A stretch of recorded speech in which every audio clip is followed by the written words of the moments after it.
Welcome to Your Social Media, a podcast where we discuss all things pertaining to social media. This is intended for people who are interested in social media, whether you are a current user or not. I'm your host, Rodney Becker. This is a two-part series. Today we'll be discussing Facebook.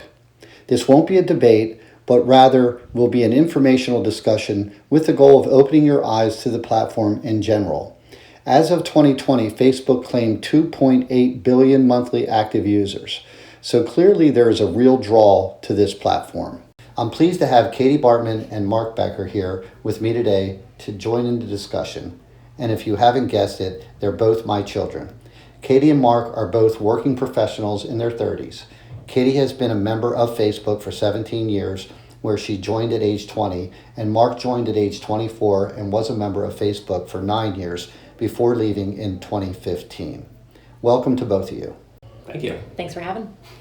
Katie, what first drew you to Facebook back in 2004 when it was brand new?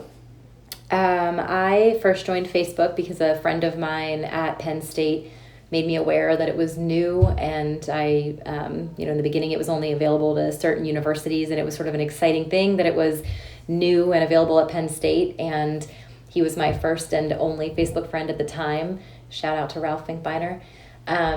And I didn't really use it very often because he was my only friend. So as far as social media goes, he was the only one I was socializing with. So it obviously grew exponentially following that, but that was kind of my start.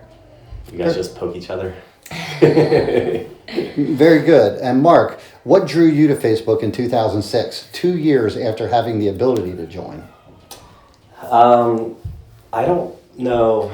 Well, that question makes it seem like I didn't join. So I left college without knowing about Facebook. And then in the early days, Facebook was only for college users. So I couldn't join for a while. And then they opened it up to everybody, but I still stayed away. I think it was probably one of those, I wasn't in on it early enough. So then it was I don't want to be, joiner later for some reason, some psychology there. And then I honestly can't remember what pulled me in. I think maybe it was just peer pressure, but I can't remember somebody specifically saying you have to join this. There was just a bunch of people, and eventually I joined. I remember one of the first going on a ski trip, and one of my first weekends after having Facebook in 2006, and then meeting some random people there, becoming Facebook friends with them, and enjoying that experience of getting to know them through Facebook, people that I didn't know, their lives, and catching up with what they were like outside of the ski. Very good. Katie, briefly describe your experience with Facebook being a member for 18 years. Well, it evolved a lot, again, in those early days, having only one friend and it not being available very widely. As most people know, it went from just universities to everyone pretty quickly, and the users grew exponentially every, day.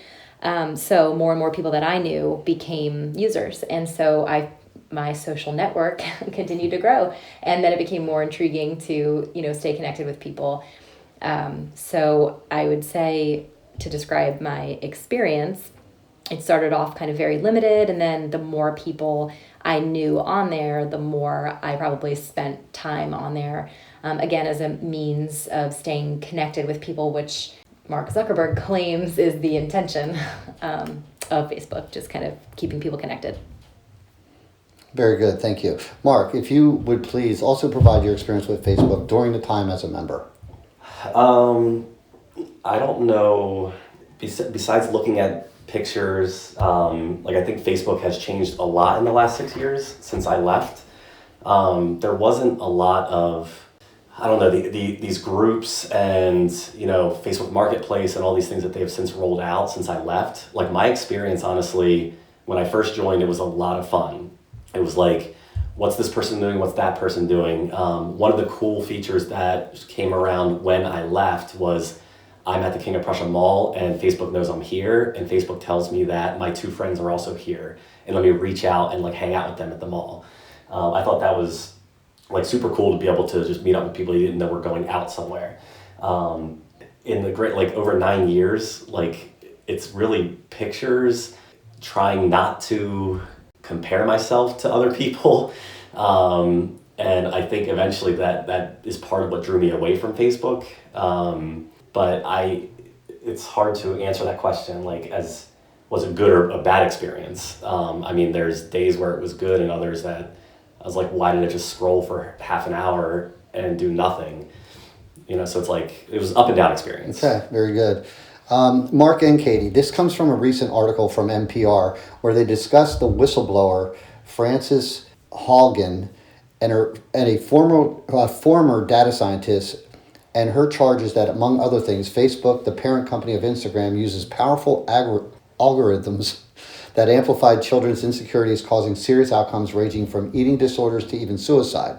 She further went on to say Facebook uses an engagement-based formula that helps sensationalize content such as posts that feature rage, hate, misinformation, instead of just listing posts chronologically. I feel these charges, which I might add, consisted of documentation from Facebook, tell a dark side of Facebook that I feel young people should know. With young people in both your lives, would regulating Facebook as it pertains to this practice be enough to support children's use of Facebook? We'll start with you, Katie.